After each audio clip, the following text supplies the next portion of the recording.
ಎಲ್ಲ ನನ್ನ ಪ್ರೀತಿಯ ಸೆಲೆಬ್ರಿಟಿಗಳಿಗೆ ನಮಸ್ಕಾರ ಹೇಳಲ್ಲ, ಇಲ್ಲ ಥ್ಯಾಂಕ್ಸ್ ಹೇಳಲ್ಲ, ಇಲ್ಲ ಧನ್ಯವಾದ ಹೇಳಿದ್ರು, ಏನೇ ನನ್ನ ಪದ ಯೂಸ್ ಮಾಡಿದ್ರು ಕೂಡ ತುಂಬ ಕಮ್ಮಿ. ಯಾಕಂದರೆ ನೀವು ತೋರಿಸಿರೋಷ್ಟು ಪ್ರೀತಿ ಅಭಿಮಾನ ಇನ್ಯಾವತ್ತೂ ಅದನ್ನು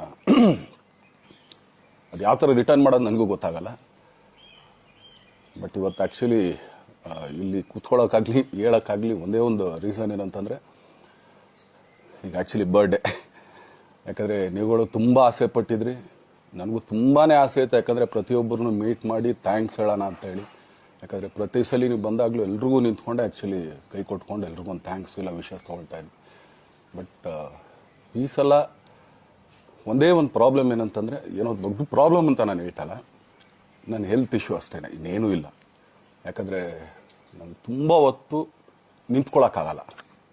ಯಾಕಂದರೆ ಏನು ಪ್ರಾಬ್ಲಮ್ ಅಂತ ನಿಮ್ಗಳಿಗೂ ತುಂಬ ಚೆನ್ನಾಗಿ ಗೊತ್ತು. ಯಾಕಂದರೆ ನಿಂತ್ಕೊಂಡು ನಾನು ಆ್ಯಕ್ಚುಲಿ ಎಲ್ರಿಗೂ